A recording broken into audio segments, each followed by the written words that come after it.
seat. I'm so glad that you're having these fantastic between panel conversations and you're getting to know each other. That is absolutely the point of what we are doing here today, which is to remind us that we are in community and we do have community. So often we are the only one in our department, in our division, in our neighborhood. But even though we may be the only individual, particular person there, we are not alone, right? We are not alone. In fact, we are legion. There are more of us than them. Sometimes that's hard to remember because them has the power, and we're going to fight the power. All right. So again, it is very much my pleasure to welcome you back and introduce our second wonderful panel of the day and the speakers and the moderator on that panel. And also to give you a preview that our performers from our lunchtime performance are here with us. You may have seen them come in. And so excited. There's so much more to come. But right now, our Meridians author panel number 2, themed Body Politics, is underway, and it is going to be chaired and moderated by my colleague, Professor Ana del Conde. Ana del Conde is a visiting assistant professor in the Department of Anthropology here at Smith College. She is a cultural anthropologist who specializes in feminist theory and engaged ethnographic research. She is currently working on a book project that is based on a 20-month ethnographic research she conducted in Michoacan, Mexico, a selection of which, by the way, we published in Indigenous Feminisms Across the World in Meridians this year. So I invite you to read Professor Del Conde's work as well. Her work focuses on how Purepecha women navigate the dynamics of violence experienced in their region, an area that has been impacted by the presence of organized crime, the expansion of agribusiness, and the implementation of diverse security policies. Please welcome Professor Ana del Conde.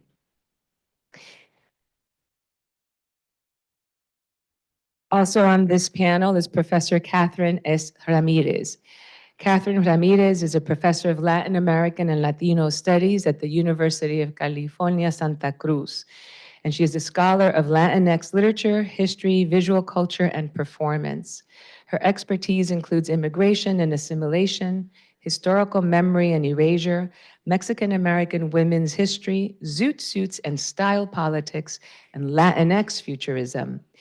She is the author of Assimilation, an Alternative History, The Women in the Zoot Suit, Gender, Nationalism, and the Cultural Politics of Memory, and more than a dozen essays about Latinx science fiction. She is co-author of Precarity and Belonging, Labor, Migration, and Non-Citizenship. With A. Naomi Paik, she co-edits the Borders sections of Public Books. Please help me welcome Professor Ramírez. Also joining this panel is Professor Abosede George. Abosede George is the interim director of the Institute of African Studies at Columbia University, an associate professor in the departments of History and Africana Studies at Barnard College and Columbia. Her book, Making Modern Girls, A History of Girlhood, Labor, and Social Development, was published by Ohio University Press. It received the Idu Schneider Book Prize in 2015 from the African Studies Association Women's Caucus. Dr. George is the co-convener of the African Studies Association Women's Caucus, a past member of the Barnard Center for Research on Women's Executive Committee, where she continues to serve on the advisory board. Please join me in welcoming Professor George. Who, by the way, is also one of the past winners of the Paula J. Giddings Best Article Award. So, and finally, but certainly, and certainly not least, is Dr. Lucy El-Sherif, who is an assistant professor in global peace and social justice and gender and social justice at McMaster University. Her research focuses on Arab and Muslim youth subjectivity on Turtle Island, with particular attention to embodiment, performativity, and the spatial politics of colonial citizenship. Her book project, Dabke on Turtle Island examines how Palestinian Dabke functions as a site of anti-colonial expression, asking what it means to dance a relationship to one stolen land, Palestine, from another, Udinasi territory in Canada. She theorizes Dabke as an embodied, relational, and grounded practice of Palestinian thriving that reorients dominant narratives of Arabness in transnational contexts. Welcome, Professor El-Sherif.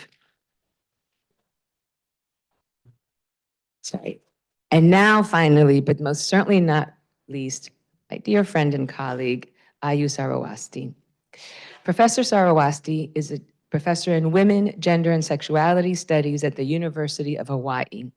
She is the author and co-author of 5 books, including Seeing Beauty, Sensing Race, which won the 2013 National Women's Studies Association's Gloria Ansaldúa Book Award. Her most recent book, Scarred, A Feminist Journey Through Pain, won the 2024 Association of American Publishers Prose Book Award for autobiography, the 2024 Indie Book Award for Women's Nonfiction, and was named Best Books of 2023 by Library Journals, and is available for purchase here at our Meridians bookshop. Please join me in welcoming Professor Sarawasti. Thank you all, and I'll turn it over to you, Anna. And I will remind you to please speak close into the mic. Can everyone hear me okay? Awesome. Okay, so first of all, I want to thank you all for being here in this lovely Saturday morning and in this amazing event. It's such, it feels so wonderful to be part of this table and be joining you all in this very important conversations.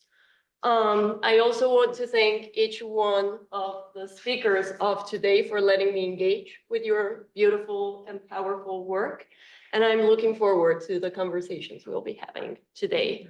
I don't say this lightly. It's truly an honor to be moderating this conversation today and to explore with all of you how these explorations engage with, resist, and challenge the idea of these colonial narratives of what bodies are and which bodies are relevant in our world today. So thank you, Janetta, for allowing me to moderate this conversation.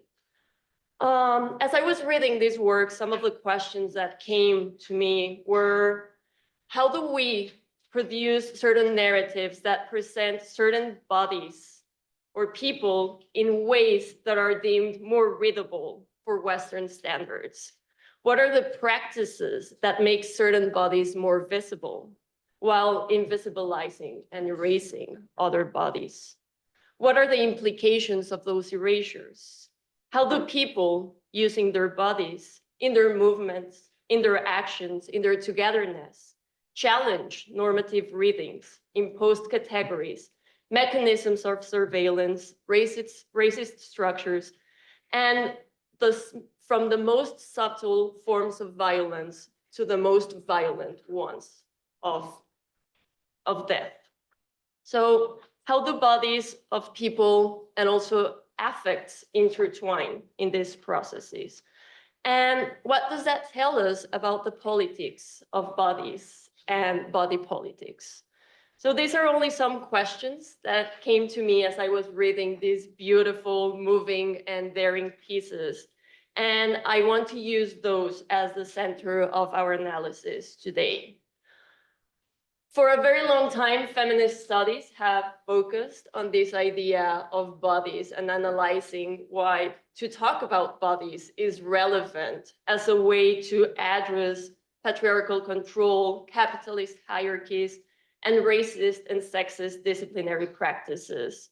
So the body is central to this concern because it makes visible how the body becomes this site of symbolic construction of sexual difference, of grounded political exclusion, and as a locus of subjectivity. But at the same time, beyond this philosophical debates of what the body means, thinking of it from this very transnational category, I kept wondering, what does it mean for each one of us as speakers to talk about bodies from our own geographies, from our own languages. And here I want to thank Lucy for that intervention and our conversation about that. Because whenever I think of bodies, I think of it from my native Spanish. And I think of bodies as la cuerpa in this feminized version of el cuerpo that seeks to resist this patriarchal control of the body. I also think of it from the cuerpo territorio, the body territory, that is a way of naming how the body is the first place of resistance for indigenous women across Abya Yala or Latin America at large. So for me, the body is this site of collectivity, this site of resistance, this place where we name what is the multiple violences, and I do call them violences in plural, like resisting the linguistic impossibility that English gives us, to think about all the violences that are affecting the body as a person, but also as a collectivity and how we join forces to talk about those bodies. But also thinking from this transnational perspective, I don't want to assume that my Spanish experience talks to everyone's experience. And I'm also aware that sometimes when we talk about bodies instead of people, it becomes sort of an empty signifier of the body that erases the subjectivity and the experiences and the processes that specific people confront. So I want to sit in that tension as we engage with these different projects that are coming from very different geographies, times, and experiences, and to see what an analysis of the body gives us, and also to understand its limitations. So I'm going to stop there because I know that there is so much to discuss today. And the only thing that I'm going to say is I'm going to focus our conversation from three different questions that I shared with the panelists. The questions are, how do people represented in your work engage with or challenge the production of otherness or of other bodies? How do the communities you study and work with subvert, refuse, or engage with the categories that seek to marginalize them? And we are coming from very different points in conversations and different times. So I want to start first with you, Catherine, which is the first piece that was published in Meridians from this table. If you can guide us through how you are looking at that question, and then we can move through the table chronologically in how it has been published. Thank you so much, Professor Ramírez. Okay, well, thank you. And you can call me Kat. I want to just start off by thanking Meridians for publishing my first refereed article way back in 2002, Crimes of Fashion, the Pachuca and Chicana style politics. I cannot say enough about the impact that this publication had on my career, on my my sense of legitimacy, you know, as an academic, as a scholar. I've had a very rich and rewarding career in academia, and Meridians was there at the beginning. So thank you. Regarding the question, so I wrote about women zoot suiters, and who here knows what I'm talking about? What is a woman zoot suiter? Okay, so not many of you. A woman zoot suiter was a woman who wore the zoot look, Z-O-O-T, back in the 1930s, 1940s, into the 50s. Among people of Mexican descent in this country, Mexican women zoot suiters were also known as pachucas. Their male counterparts were called pachucos.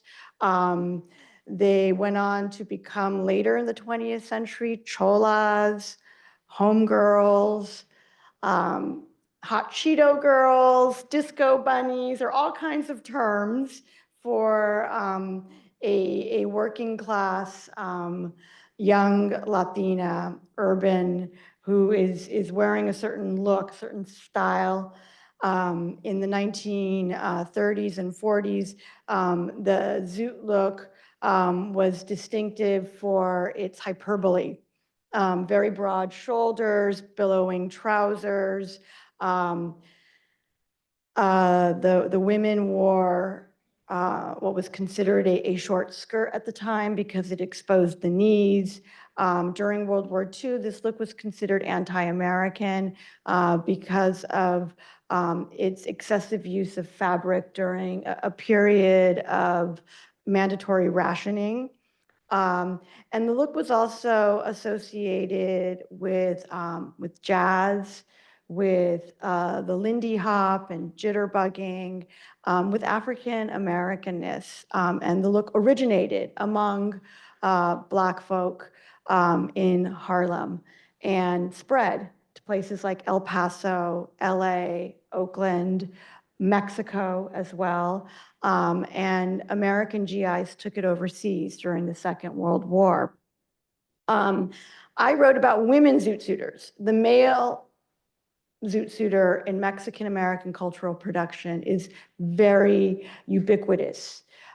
We see him in artwork. He's the protagonist of films, plays, poems. There's a whole subgenre of Chicano poetry known as Pachuco poetry. This is poetry written in Pachuco slang. This was the jive of young Mexican Americans in the 30s and 40s.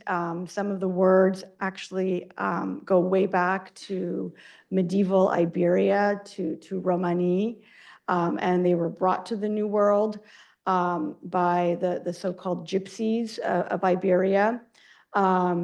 And when I decided to write about women zoot suiters, about Pachucas, I was told that there were none. I was told, we have like pictures in my family, like in photo albums. Relatives would speak to me, and my dad would talk to me in Kalo.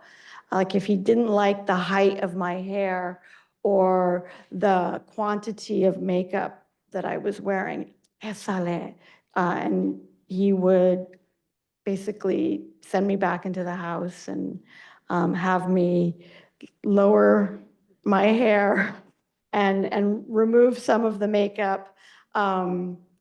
Yeah, so I was told that these bodies just simply did not exist, but I knew that they did because of my own, I mean, I grew up with cholas, with these, girls who, to be honest with you, I was scared of them. I was like, damn, those are some tough girls. And I also admired them. I was simultaneously terrified and in awe of these young women. And so I made it a point to bring visibility to their bodies. Now, during the Second World War in LA, they were hyper visible. They were under the microscope, the magnifying glass of the racist, misogynist, classist, Angelino press, law enforcement, social workers, etc. And I basically had to harness that evidence. I did a lot of archival research and then bring it to light in my essay, which I will say with tremendous pride, it caused a splash in Chicano historiography. And again, I am so grateful to Meridians for providing that platform.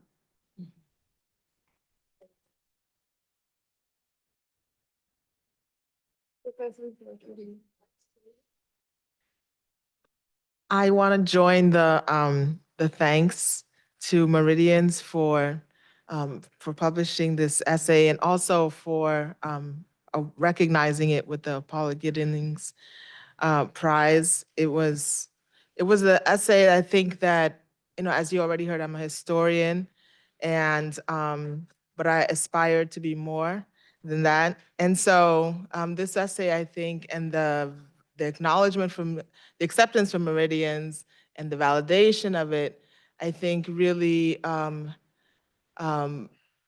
really made me feel that what I had to say as a historian was in conversation with other fields, with scholars beyond my what felt like a very narrow area of the academy, which is just modern African history. And what I did and also I want to thank Anna for her very careful and care-filled reading, which we saw in the questions. I hadn't been thinking about the work that way, and after receiving your comments, I saw it in a new light. So I appreciated that a lot. And what I did in the work was I pulled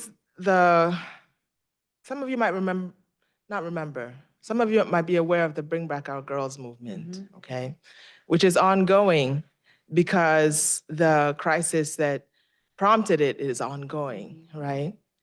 And I was reflecting on the origins of that movement, the very early moments when the kinds of messaging, right, that was being used to galvanize both a national audience within Nigeria and the Nigerian diaspora, you could say, to attend to this, this mass kidnapping that had occurred in the town of Chibok, but also to galvanize an international audience, not initially for the sake of simply bringing attention to Northeast Nigeria, a place that the globe did not necessarily know about, but more indirectly for using international attention to apply pressure to the state, to the presidency at the time. So the Nigerian president was very much minimizing, started with a denial campaign that any abductions had occurred at all, but then began to minimize it and to assign responsibility to political opponents for creating a fiction that would make them look bad. So part of the strategy of the initiators, I would say, of the Bring Back Our Girls campaign movement was to mobilize the outside to put pressure on the local, all right? Mobilize the global to put pressure on the local. And what did that require? That required creating a message, right? A visual message initially that could speak across these various publics. And the message, the slogan that we might be familiar with today is a red background with just the font, Bring Back Our Girls. But the very earliest messages was a representation of a girl. And it was a representation of a girl in black and white. She's in a window, behind a window of some sort, and she has a tear coming down her face. And she looks, we're not sure if she is crying, Bring Back Our Girls, or if she is the girl in Bring Back Our Girls. And it's as it turned out, that image was, that photograph was circulated and really immediately captured the imagination of a broad audience. I mean, even Michelle Obama kind of retweeted it. And so what came out was that initial photograph, that initial image was taken from a photo collection by this, I think a French photographer working in a completely different country, Guinea-Bissau, and doing a photo series on, how girls were living in Guinea-Bissau, kind of a celebratory photo series. And she had photos of, I think, some schoolgirls. The initial image was in color. There was no tear on the face. The girl was more lit up. She had her jewelry on. In the background were some other people, maybe her friends, maybe her schoolmates, maybe her family. So it was a completely different mood that had been retooled and foregrounded, and that captured this transnational, international, translingual, everyone into the language of the visual could understand what was trying to be said. And so I'm thinking about that first text that went out. I was thinking about the ways in which it produces this, in some ways ambiguous in terms of what it's trying to say, but in some ways a very clear portrait of the vulnerable African girl, right, in need of salvation. There's the blurring of what was happening in the news, on the ground, in reality, to people's families in northeastern Nigeria. But then there's also this portrait that is so able to rapidly galvanize a very diverse transnational audience, partly because it is so familiar. We heard in the first panel about Alice Walker's visual project. It's a very familiar figure in not just the Western imagination, I would say the global imagination, the figure of the kind of abject and vulnerable and endangered African female, African girl, African woman, or maybe more African girl, even if she is a woman, because there's a kind of a diminution, that all gets kind of conflated together, in need of saving.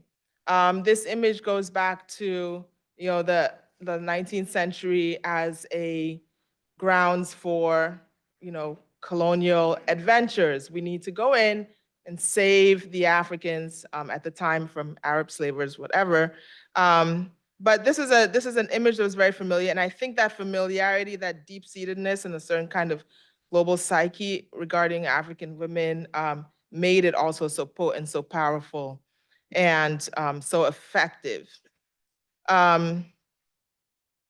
And I was thinking about that in relation to the historical work I had done on saving girl hawkers in Lagos. So my book was on one of the first anti-hawking laws, which is like selling in the streets in the colonial period. And this law was passed through a alliance between elite Nigerian women who were interested in social reform and colonial social workers who were coming into the colonies with this new science of human improvement that could be universalized to include colonial subjects as well.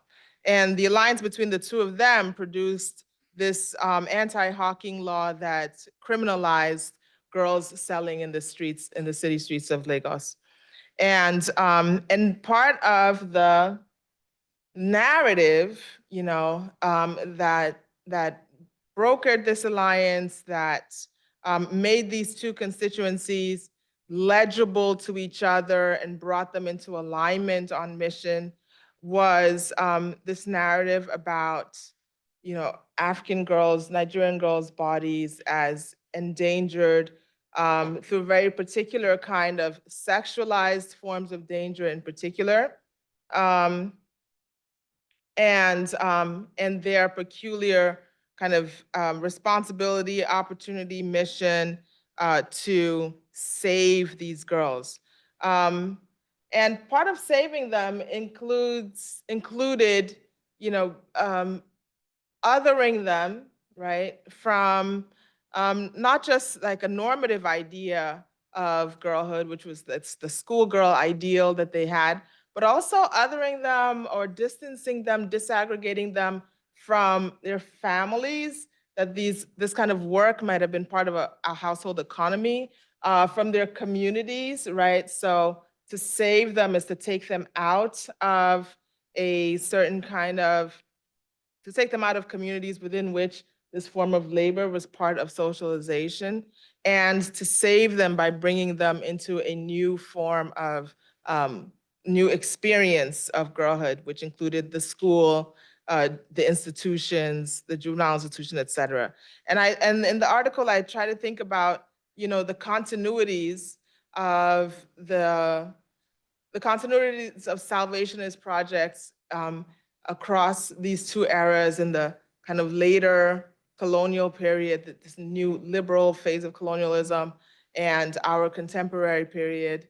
The continuities of the kinds of portraits of the imperiled African girl that rely on ideas of sexual danger in particular. Again, the focus on the genitals, the focus on the sexual parts of the body, and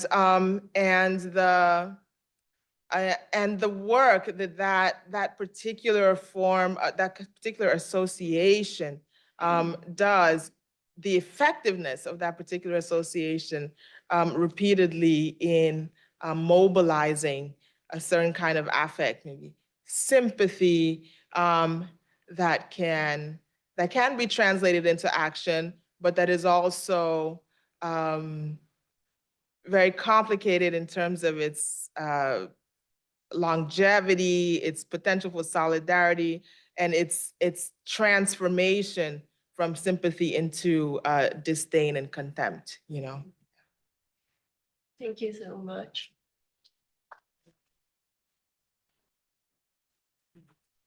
Professor Ayuso. Thank you. Thank you. So of course, I want to echo all the others in thanking Meridians, not only for organizing this truly inspiring event, but also for existing and providing an intellectual space for scholars like me and perhaps others who maybe because of our research subject or background, we were never meant to survive in academia. But because Meridians exist, I get to publish, and I'm still here, somewhat surviving. And my piece in Meridians was actually also the first academic article that I ever published. So Meridians will always have that special place in my heart. So thank you. Happy anniversary and congratulations. Thank you. And going back to your question about the production of otherness, I think my work, Cosmopolitan Whiteness, was my attempt to move beyond that construction of the self and other, because I think the framing of otherness or the self and other felt limiting for me at the time, not merely because of its binary logic, but more so because of how sticky race was to the body and to the embodied self. And I really wanted to make porous that stickiness. And that was very important for me at the time because I was struggling to find the language to speak to some of my well-intentioned white friends and acquaintances who, whenever I said I was doing research on skin whitening practices in Indonesia, they would then say things like, "Aw, isn't it so bad that we always want what we don't have? You guys want to be white like us, and we want to have your beautiful skin color," right? But of course, at the time, I can't just say, "Well, honey, the world doesn't revolve around you, and we don't want to be white like you." So I desperately needed a language and a way to explain that, yes, there is this whiteness that is being desired, as well as that anti-Blackness going on, but it is not of your body or of your color or race. So coming up with that language, that term, cosmopolitan whiteness, allows me to expose how fraught that production of otherness to begin with, and to refuse and subvert that category of whiteness that is always assumed to be the property of European white people. And also, although it was not part of the article published in Meridians, but it was part of my larger book project, I actually interviewed 46 Indonesian women and asked them, and they explicitly said they don't want European white skin color. They consider it undesirable. So I didn't just make it up, like they actually said that. And also, based on my analysis of skin tanning advertisements in American Cosmo magazine, I found that it is still cosmopolitan whiteness that is being portrayed as desirable.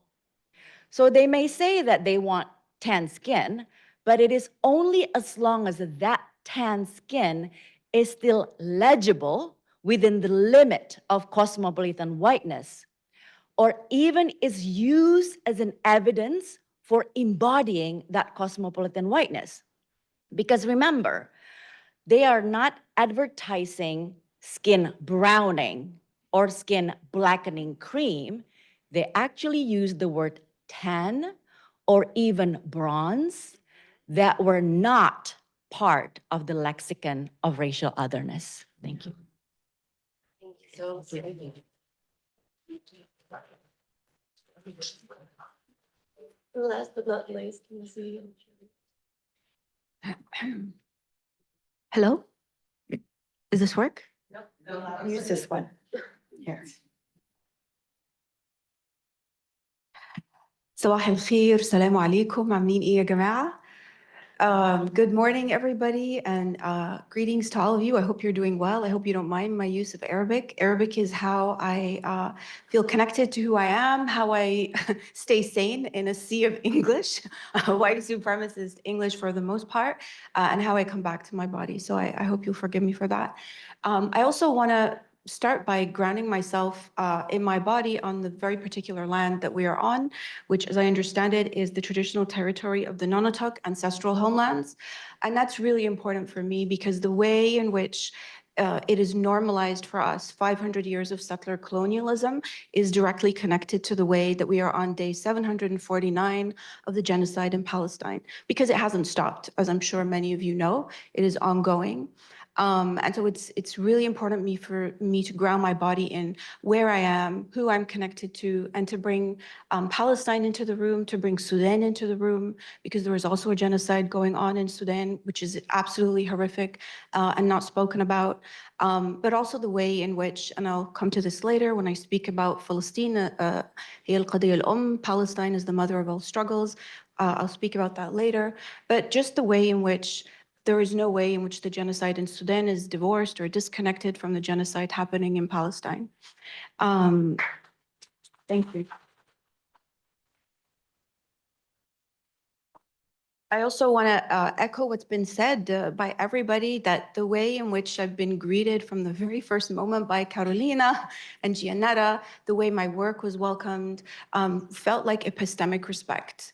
And the way yesterday folks were talking about how, I don't remember who it was, someone who said it isn't feminism, race, and transnationalism, but feminism, race, transnationalism, which really speaks to the way in which there's this epistemic kind of centering of other embodied knowledges that really feels like epistemic respect, like I said, and a real speaking back to all these structures of domination that we have to write through layers and layers and layers of in order to get to what we actually want to say, which is exhausting.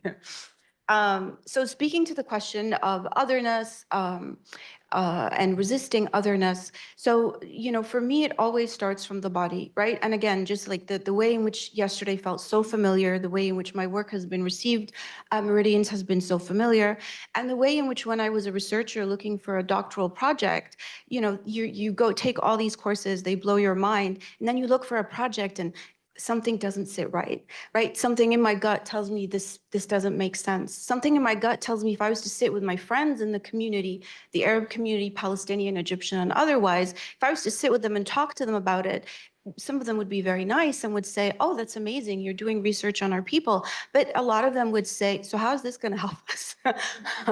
And the way in which at times, I tried to conceptualize my project in a way that got stuck in my throat. I felt that lump in the throat, which Sarah Ahmoud and Nairouz articulate so beautifully in Sarah Ahmoud's beautiful article, which you should all go out and read immediately, Love in a Time of Genocide, a Palestinian Litany of Love.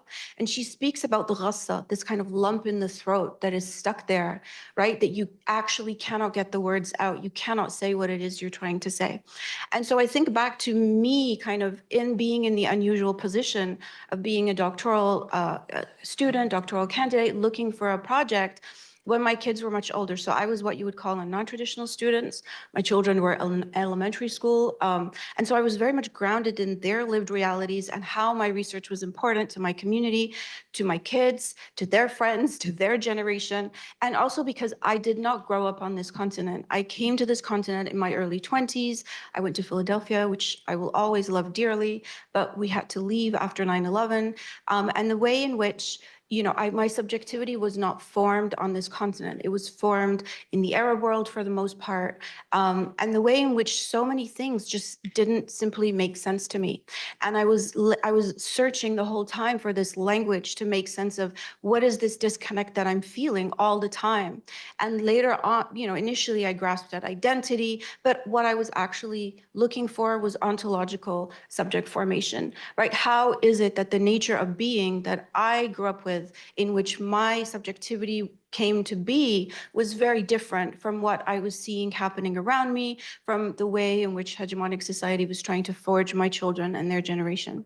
So I'm going to ask you to bear with me for a moment. If you could all close your eyes and imagine the center of your being as a point of light. And think of somebody you love or somebody you are in a relationship with, and think about their center of light at the center of their being. And then think about somebody else who is also are having a relationship with, and the center of light at the point of light at the center of their being. And between each center of light, between myself and people whom I love, there's a very thin thread of light. And if you were to kind of think about all those relationships in their thousands, and not just relationships with people whom I know and love, but even relationships with my ancestors, with my grandchildren, with my culture, with my history, with theory. And if you were to just kind of think of all of those thousands of relationships and to kind of draw an outline around those relationships, that is the ontological being. So thank you for bearing with me. You can open your eyes now. Thank you. And I learned that from Cree scholar Sean Wilson, who has an incredible book called Research is Ceremony. And that was really the first time I read a description of ontology that made sense to me. And so for me, this idea of self-definition and otherness and speaking back and resistance, it's really fundamentally about relationality. And that was what the piece that was missing, the piece that I was looking for. And to kind of think about otherness. Otherness is this messed upness, to not get too colorful, in how relationalities between my children, or the way I was being constituted over and over, the way in which all those relationships are messed up. And the way in which resistance, it's called resistance, but sometimes I feel like it isn't just resistance. It's really a lot more about repairing those relationships. The way in which that is honestly about self-definition, kind of thinking, again, has been spoken about before, like making this binary of self and other porous, because of course it isn't just a binary, and thinking more grounded in my terms of what I want, outside of the terms of what structures of domination present to me as a conditions of possibility, or as I describe it in class, a menu of options. These are all the things you can be. You can be assimilated or try to assimilate. You can be a victim and speak back to victimhood. And I didn't want anything to do with anything of that. I'm completely allergic to all of that. And it actually makes me quite angry. And so what are the ways in which we can kind of stand in our own bodies and stand in our own ground, not in this kind of individualized way, but really moving beyond conceptions of the individual that are actually very hard to do in the English language, They're very hard to do in a textual way. And here I'm talking about like text on the page or writing, the linearity of text, right? And how it is even in my article or in my writing, when I'm trying to write about embodiment, it forces a linearity on you. But in your body, you're always experiencing all these things simultaneously at the same time. And so what does it mean to kind of carve out a space where you're grounded in your body very firmly, and not just Lucy's body, but also Lucy and my children and my family and all the people I care about and my people whom I care about very, very, very much. What does it mean to kind of ground myself in all of that and try and write from that position in a way that is useful to my community, in a way that gives us the language for that, in a way that is grounded in Arabic. Arabic is one of my first languages. And the way in which kind of, I really appreciated your kind of explaining like the Spanish concept of the body and the two terms that you mentioned that escape me right now, but that I will be looking at, and the way in which they kind of bring in other conceptions of knowing and being and existing in the world, and in particular, not just through this kind of Cartesian mind-body duality that is not simply kind of grounded in the individual. What was it my participants did, my interlocutors did? They really came to Dabke. Oh, I also want to give a shout out to the amazing Dabke team that we have here today, Malikat Dabke. When Carolina sent me the group and said, what do you think of this group? And of course I checked them out because there's all kinds of shady stuff going on. But I was like, Malikat Dabke, like they have nailed it. I am so excited to see you all perform today. Where was I going with this? Oh yes, what Dabke does in terms of like grounding us in a Palestinian ontology of being, right? It's not just talking about being Palestinian. As I mentioned over and over again, I'm Egyptian, not Palestinian. But what does it mean to ground ourselves in a Palestinian epistemology that isn't just about talking or talking back, that is about centering yourself in who you are, how you hold space in the world, how you relate to people. So this kind of embodied of a Palestinian consciousness. And I'll end on just one other note here to kind of speak to the uniqueness of Dabke and why it was I came to Dabke. And as an Egyptian, there's a very famous form of Egyptian dancing, which some of you may know or practice, and that is what we call Ras Shar'i, which you may know of as belly dancing. But when I took my children to belly dancing, there was a way in which that has been appropriated beyond recognition, right? And so what did it mean for me to go seek out Egyptian cultural performances and not recognize myself, again, this kind of gut familiarity? And I'm not talking about being comfortable with, internalized structures of domination that I have, but recognizing this sociality that I grew up with, this women relating to other women that I grew up with, that I even recognized in its Western feminism form when I was growing up in Egypt. And these the westernized, they weren't Western all the time, so sometimes they were, but these kind of westernized Egyptian, Arab, sometimes Western feminists kind of sitting at the front of the room and wagging their fingers at all of us because we weren't feminist enough to realize the patriarchy and misogyny we live under. And other folks have spoken to that as well. Just kind of like embodied kind of, this is not, feminism for me for a long time was a dirty word. like that's how bad it was for me, right? But what does it mean to kind of recognize, to walk into a Dabke group and recognize this is a political consciousness that I want to raise my kids with. This is the political consciousness that I want them to embody. The not just the stories, but the holding of the hands, the taking up of space, the infusing of every move with this kind of symbolic meaning, right? And the last thing I want to say is the way in which coloniality is this severing of relationships, right? It is severing of relationships with land. It is severing of relationships with kin, with elders, with ancestors, with cultural practices, with community. Yeah, the way in which Dabke kind of, it doesn't talk about all of that. It doesn't write about all of that in linear ways. It acts it in its own space, and it's not necessarily legible as resistance, and that's okay, because we're over here doing this other thing, and we're creating our own worlds, we're restoring our own relationships, and we're just being who we are. Thank you.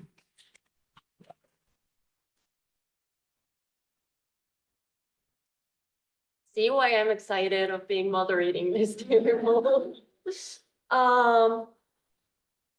Thank you so much for that engagement. And something that I was constantly feeling as I was engaging with your texts, but also as I'm hearing you today, is how these bodies are made themselves present or deny or reject specific namings or forms that are given to them. But there's also a very interesting role of emotions that are playing in these processes. And on the one hand, in some of these texts, joy was at the center of the analysis, and recuperating that possibility of joy was so key. And this has been a topic that has been talked about last night and earlier this morning. So how can we recover this possibility of joy? But at the same time, how vulnerability and fear and is also reproduced as a way of recreating that image again of that who we want you to be through this colonial project. So if you could share more about how you see, what role do you see emotions or affective politics playing out in this different analysis or in the work that you're doing more recently? And perhaps we can devote 2 to 3 minutes in this answer so we can open it up to the rest of the audience to have a larger conversation.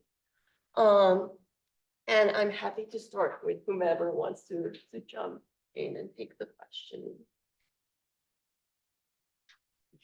You want to go for it? Sure. Go for it.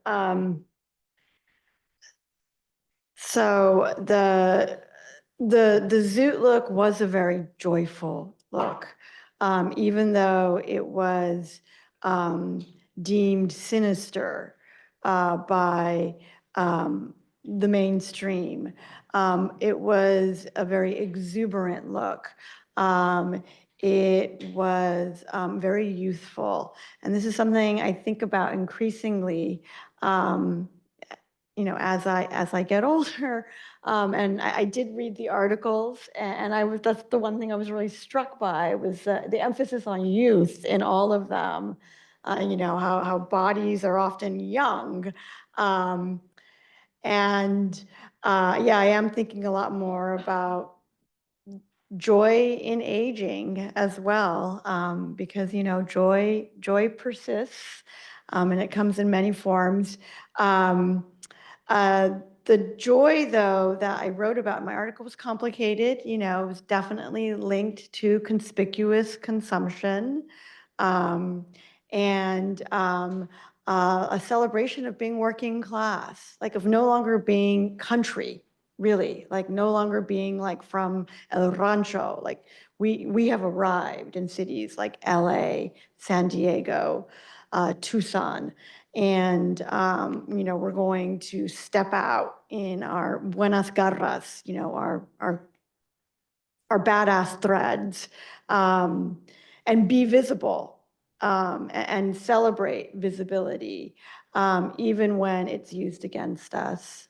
I'll stop there, though, just to respect the time limit. Thank you so much.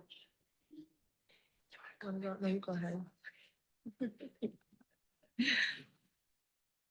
So affect or emotion, I use the word affect or affect theory, if that's okay, definitely plays a key role in my work because at the core of cosmopolitan whiteness is the argument that whiteness and more broadly race is not only visually or socially constructed, but it is affectively constructed.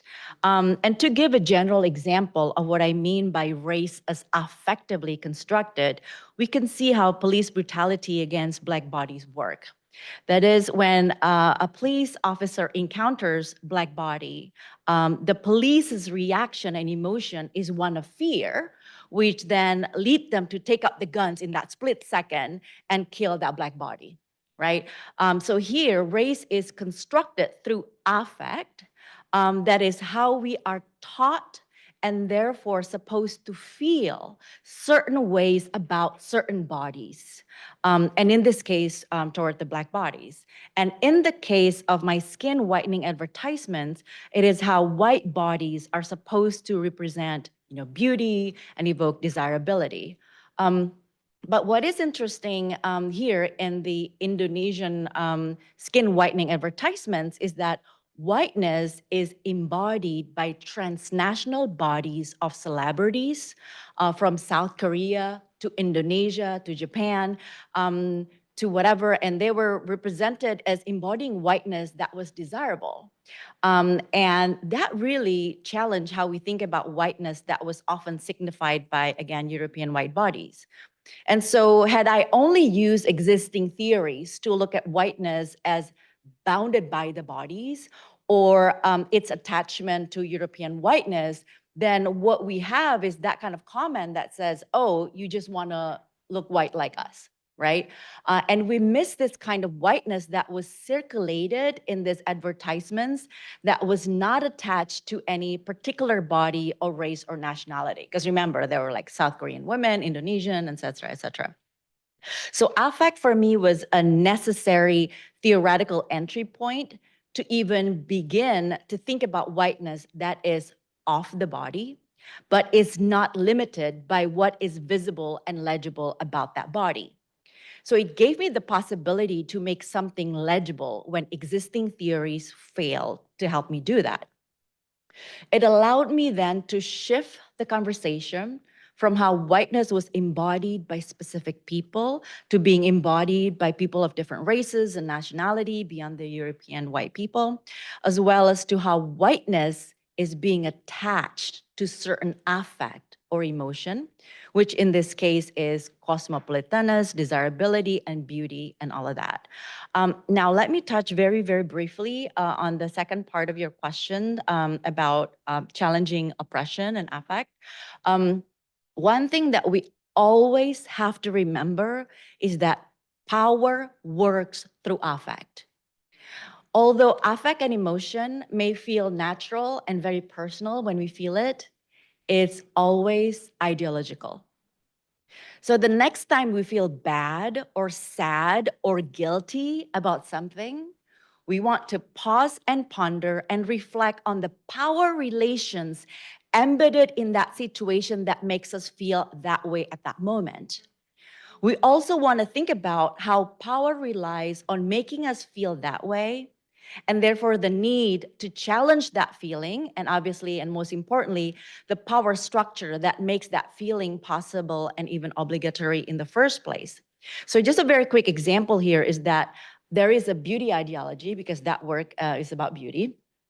So when we look at ourselves in the mirror, maybe tomorrow morning, and if you feel ugly and feel bad about your body, we definitely want to challenge and question, why do I feel bad about my body?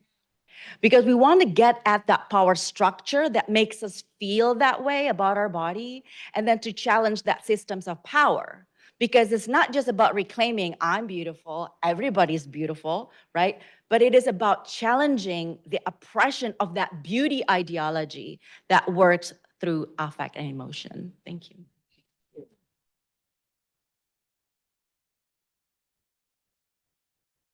Thank you so much for that. I've just been really reeling from your remarks earlier on the frustration of searching for language, feeling alienated, and the resonance of that with my experience. I think, yeah, the feelings that generated made it difficult to just continue. I guess I would say that, the way that emotions and affect came up in my research, I was dealing with I was trying to think about a lot of very affective responses to these girl saving campaigns that were not exactly admirable or heroic, right? And were inconvenient affects, right, for us to think about. So the central one, the most readily recognizable one is this idea of vulnerability, the vulnerability of the girl figure, and how can that emotion be mobilized to produce certain policy and political actions. But there were other emotions like that I dealt with in the work, like envy, resentment of the victimized, right? Resentment of the girls themselves, resentment against the mobilization of attention towards them, the mobilization of resources to support them, either through like military campaigns to go into the forests, or more likely the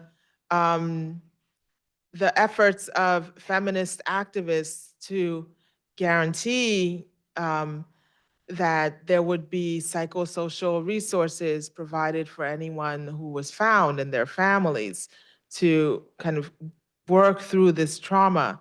And this resentment expressed itself in kind of forms of denial. So not just happening at the presidential level to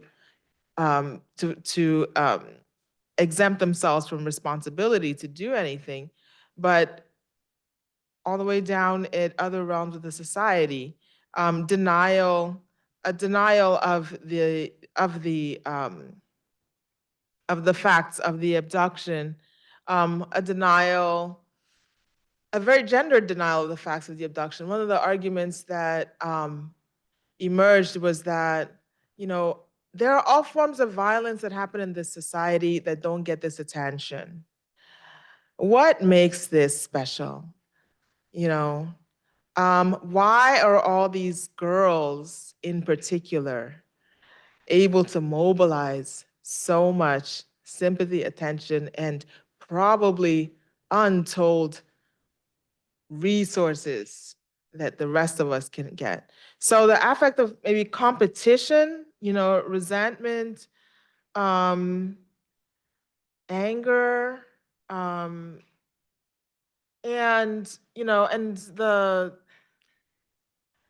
these were some of the kinds of maybe inconvenient products, right, of looking at this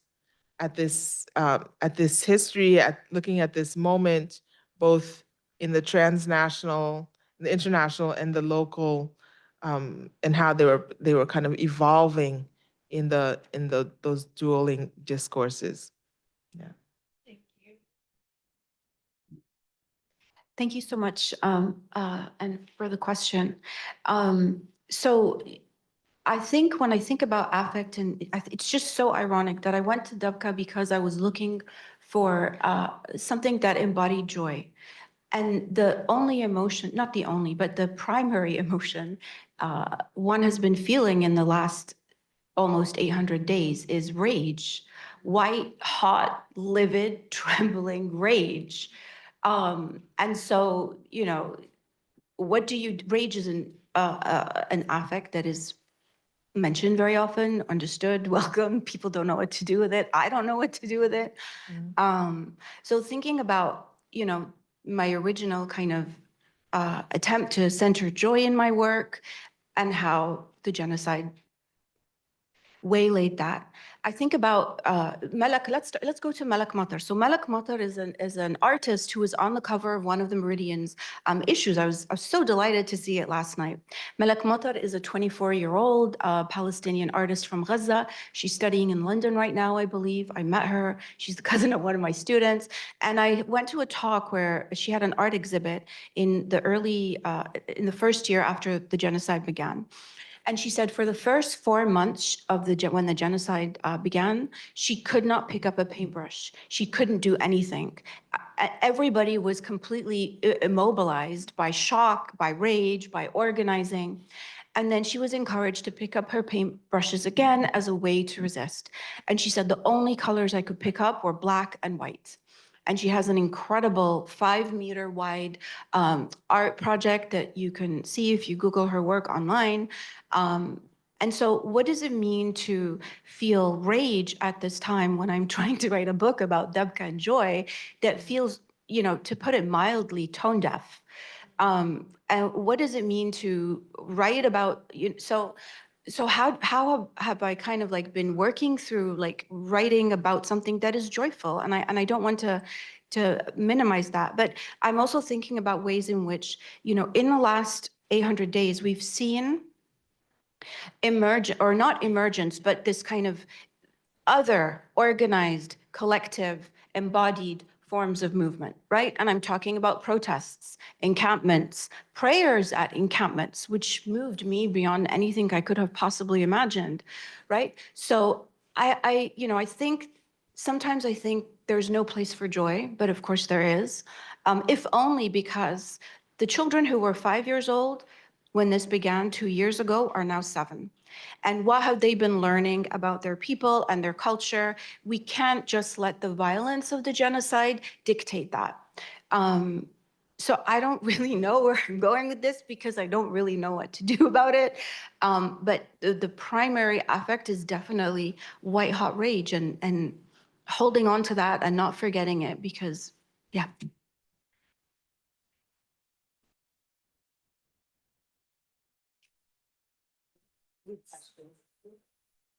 That one's broken. Yes. Oh, actually. We're going to try it as the Q&A.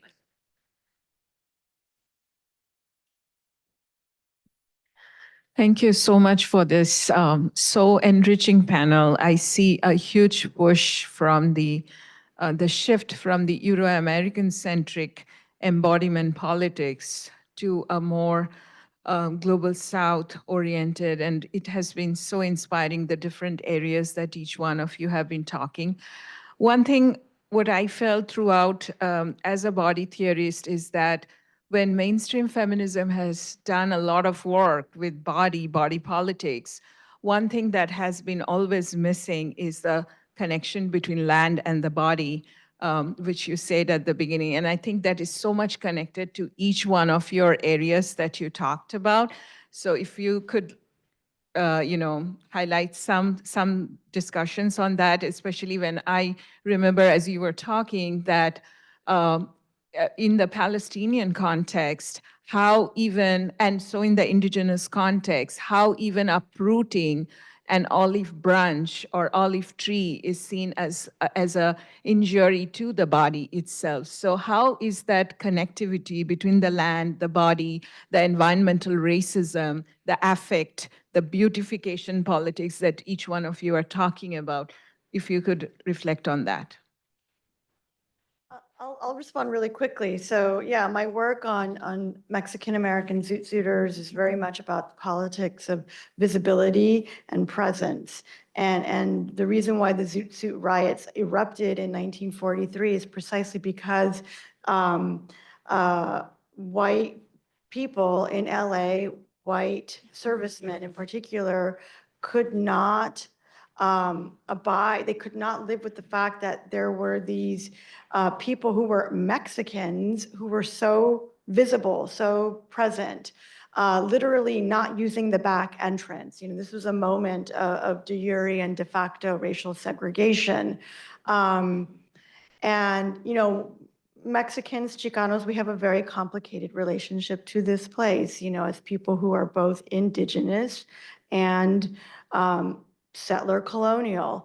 And what we see today, I mean, again, going back to rage, with the ICE raids, is a targeting of indigenous people in particular, Black and indigenous people. And it is this sort of like repetition in this distorted way of the Zoot Suit riots of 1943. And again, this is a historical event that we don't learn about in school. You might know about it if you've studied, Chicano African American history. So check it out if you don't know anything about it. I'll be quick. Your question reminds me that that for me, that it's a moment of pause, right? That, mainstream feminism has done a lot with the body and body politics. We're talking about the gendered body, right? And this is the gendered body as a kind of primary sign of social difference, as a kind of a fundament on which all other forms of social difference are built. And that's a moment of pause, because that is there's a lot of argument in African feminist theories of the body that decenters, right, the gendered body, and I'm thinking about the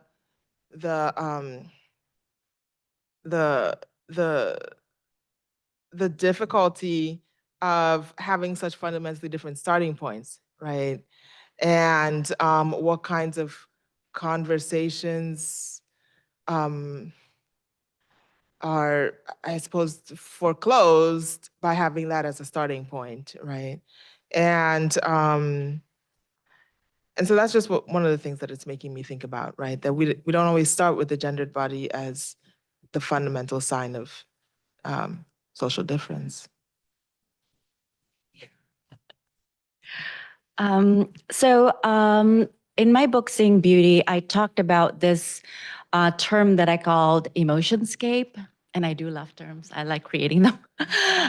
But in emotionscape, I talk about how constructions of, race or whiteness is really attached to specific spaces. For instance, when they want to evoke a sense of luxury, you will see a soap advertisement in Paris, right? And just like Louis Vuitton and all of those expensive brands, you have that in Paris. And when they want to evoke that sense of what they call a Indonesian whiteness, then you'll see this sort of like the tropical sort of like background, right? And so again, this sort of like relationship, and thank you for that question about land and also race and racialization that happens through the meanings of these sort of spaces, and how these spaces are racialized, such as Chinatown, for example, and what it means, for example, can we imagine Louis Vuitton sort of advertisement in Chinatown? But, like, what does that mean then, right? And so they are purposefully sort of like connecting and relying on each other sort of like meanings in creating those meanings of whiteness and desirability. So thank you for that question. Thank you. I'm still thinking through this because, being trained in the Western Academy, it's very hard. But I think, for me, I think about land as the primary relationship. What does it mean, in those kinds of threads of lights? What does it mean especially for the Palestinian shatet? And, we have a very specific Arab word to refer to the Palestinian diaspora, and that word is shatet. And shatet literally means not just a dispersal, but almost like if you have spilled like sugar on the floor, right? And every speck of sugar has gone into a different crevice.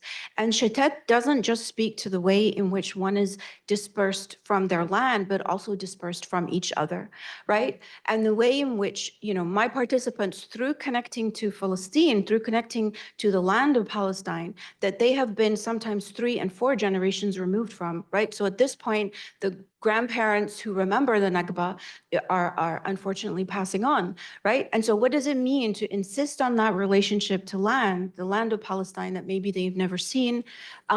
By insisting on that relationship to land, they also discovered different relationships to each other. And this for me was really, really central, even though they may have known each other before. But in doing Dabke together, their relationship to each other as people, as a people, was being restored and repaired. I also think about, I'm going to stop there. Just the way in which this idea of the translocal, I don't know if we're going to be talking about that. Okay, okay, thank you. This idea that, again, and everyone has spoken to this today, the way in which this idea of connecting to the translocal across space and time actually is very specific, but is also very grounded in land. So what does it mean to be have the specificity of your unique context in a way that actually isn't this Western Cartesian abstractionism that doesn't benefit anybody and just generalizes. So the specificity of connecting to land is what gives any work, I think, its power. One more question. Can I?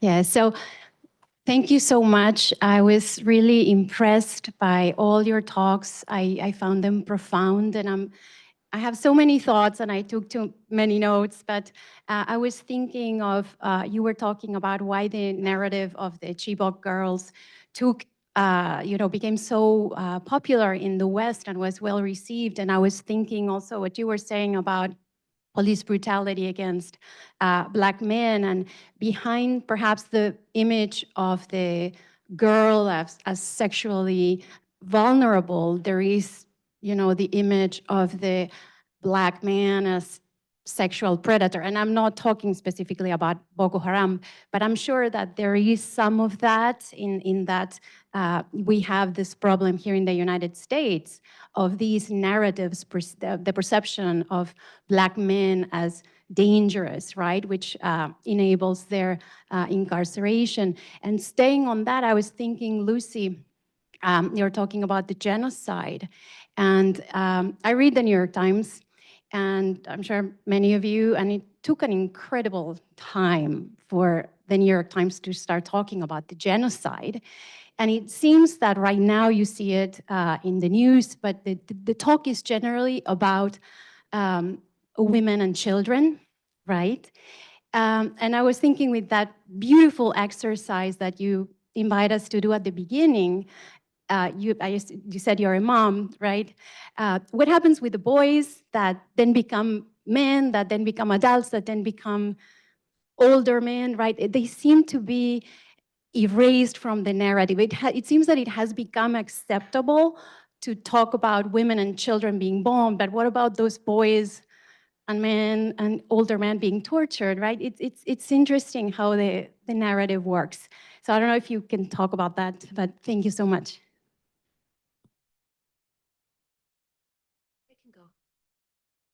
Thank you so much for that question.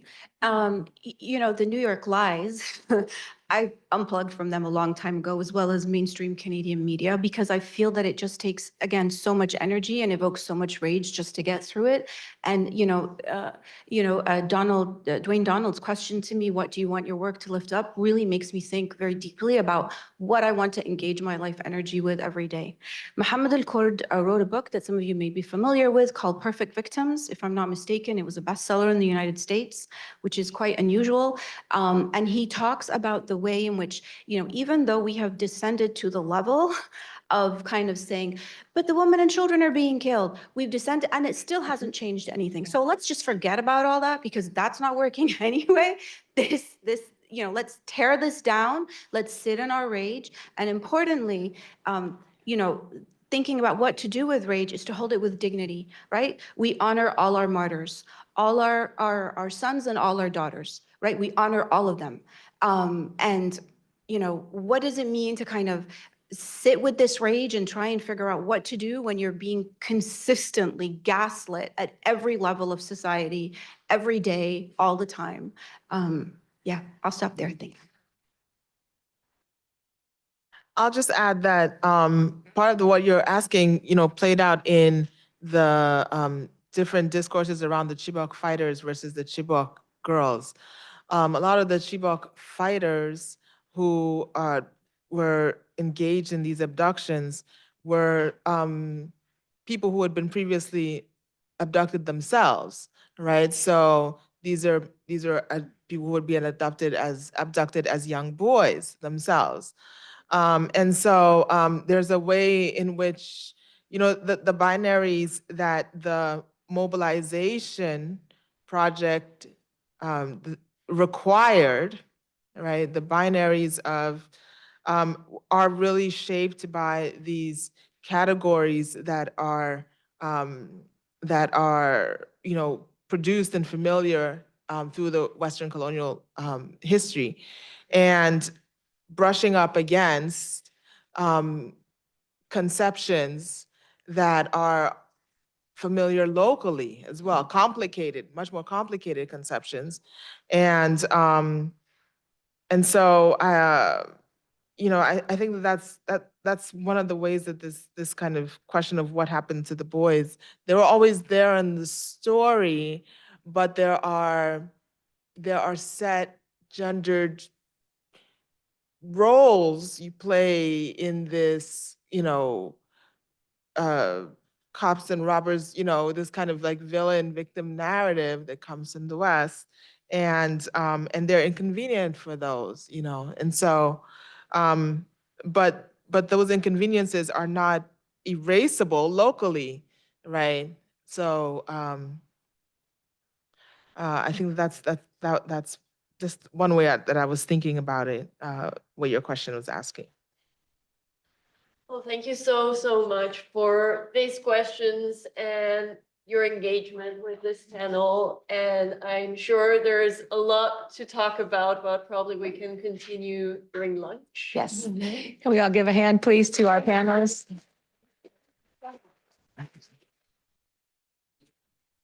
All right, we are going to continue to lunch, which will be in the Carol Room of the Campus Center.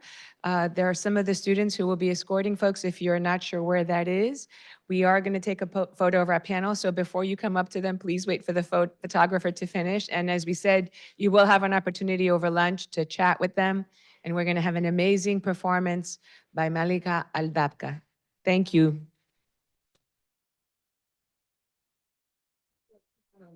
Oh, me too. I love your work. Serious? Oh, sorry. Oh, I think we're supposed to Oh, be. sit- Okay. oh, sit- Sorry. Sitting down, sitting down. I don't know. Oh, well, we were gonna stand.